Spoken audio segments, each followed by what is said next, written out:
میں بعض اوقات سوچ بدلنے کے لیے کہتا ہوں، ہمارے سب سے قریب کون ہے بظاہر؟ اللہ تعالیٰ، اس کے رسول، قرآن، اسلام، یہ چیزیں ہیں نا، بچپن سے ہی دیکھتے، بچپن سے ہی لگاؤ ہے. لیکن میں آپ کو عرض کروں، سب سے زیادہ اجنبی یہی چار چیزیں، سب سے زیادہ اجنبی. آپ کہیں گے بشرا بھی کیا بات بول دی آپ نے؟ میں دائرہ میں رہ کے ثابت کرنے کی کوشش کرتا ہوں کہ اگر کرسچن آپ سے کہے کہ اپنے اللہ کا تعارف پیش کرو ذرا 2 جملوں میں، ایسا تعارف پیش کرنا کہ تمام اس کی ذات اور صفات کا احاطہ ہو جائے، پورا انٹروڈکشن حاصل ہو جائے، بتائیے ذرا.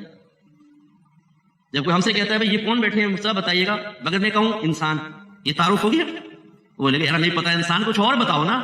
میں بولوں داڑھی والا، بتائیں تعارف ہو گیا؟ نہیں. آپ بولے کچھ اور، میں بولوں ٹوپی والا، آپ بولے سب کچھ اور بتائیں، ایسے کہاں پہچان حاصل ہوتی؟ لباس والا کرسی پہ بیٹھا ہے. اس کا مطلب یہ ہوا کہ اگر اللہ تعالیٰ کے بارے میں آپ کو کچھ چیزیں پتا ہیں، ہو سکتا ہے وہ اللہ کی ذات کو مکمل طور پر واضح نہ کر سکیں. کبھی ہم نے سوچا ہے کہ اگر کرسچن ہم سے، ایک یہودی، ایک ہندو ہم سے کوشچن کر لے کہ ذرا اپنے اللہ کا تعارف پیش کرو، کس رب کو مانتے ہو، تو کن الفاظ میں اپنا رب کا تعارف پیش کروں تو اس کے بعد کچھ اور کہنے کی ضرورت ہی باقی نہ رہے، مکمل تعارف پیش ہو جائے. آتا ہے ہمیں؟ اپنے آپ سے پوچھ لیں، ہاتھ اٹھانے کی ضرورت نہیں. اسی طرح کوئی اسلام کے بارے میں پوچھے، واٹ از اسلام، بتائیں ذرا اسلام کیا ہے.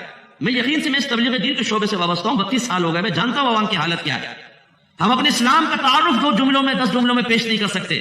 سوچنے لگیں گے کیسے پیش کروں، کیسے کروں، کیا بولوں کہ اسلام ڈسکرائب ہو جائے، اسلام کے بارے میں وضاحت ہو جائے. نہیں، نبی کریم صلی اللہ علیہ وسلم سے اجنبیت کا معاملہ تو ابھی میں نے ذکر کیا، ذرہ برابر اپنے نبی کے بارے میں نہیں جانتے. ہم سنا بہت ہوتا ہے، اصل چیز ہے جو آپ کے ذہن میں ہو.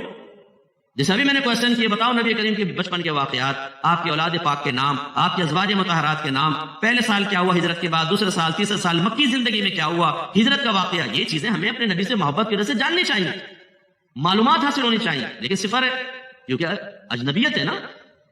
ہم نے اپنائیت کو نعت خوانیوں تک محدود کیا کہ شاید ہم نعت پڑھ لیں، نعت سن لیں، محفل رکھ لیں. یہ اپنائیت ہے؟ یہ محبت کا اظہار ضرور ہے. اپنائیت تو قریب ہونے سے ہوتی ہے، جتنی جان پہچان زیادہ اتنی اپنائیت زیادہ. اگر کوئی بولے کہ یار آپ ان کو جانتے ہیں، اور میں بولوں میں بالکل جانتا ہوں، 20 سال سے ساتھ رہتا ہوں، ہمارے گھر کے برابر میں ہیں، خاندانی ریلیشن بھی ہیں، فیملی ٹرمز ہیں، ان کے ساتھ دیگر معاملات ہیں، تو آپ کہیں گے نہیں واقعی آپ اتنے کلوز ہیں، تو آپ بہت اچھا جانتے ہوں. یہی بات ہے نا. اور نبی کریم کا معاملہ کیا ہے؟ ہم خاص طور پہ جو اہل سنت ہیں ماشاءاللہ، عاشقان رسول کہلاتے ہیں، ہماری معلومات کا عالم تو یہ ہونا چاہیے کہ اگر ایک شخص نبی کریم کے بارے میں کوشچن کرے تو فوراً بولے زندگی کے کہاں سے شروع کرنا ہے مجھے بتاؤ، میں بتاتا ہوں اپنے نبی کے بارے میں. لیکن صفر ہے.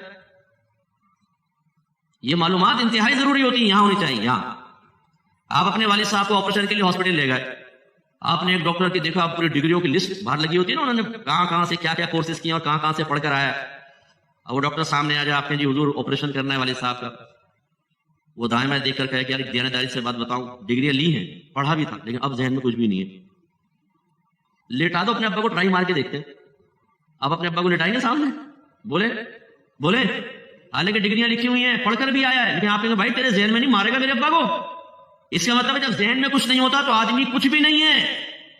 یہ نہیں کہ میرے گھر میں کتابیں رکھی ہیں، میں تو بڑے علماء کے پاس بیٹھتا ہوں، علماء کے بیان سنتا ہوں. آپ کے ذہن میں کیا ہے یہ بتائیں نا آپ بھائی جان، پھر پتہ چلے گا. تو اللہ تعالیٰ سے ہم اجنبی، اسلام کے بارے میں ہمیں بنیادی چیزیں نہیں پتا، نبی کریم سے ہم بڑے اجنبی. قرآن کا معاملہ بھی یہ ہے، ہم میں سے بہت سارے ایسے بیٹھے ہوں گے جنہوں نے پورے قرآن کو آج تک ترجمے سے نہیں پڑھا ہوگا. یہی پتہ نہیں ہوگا کہ میرا رب مجھ سے کیا بیان فرمائے.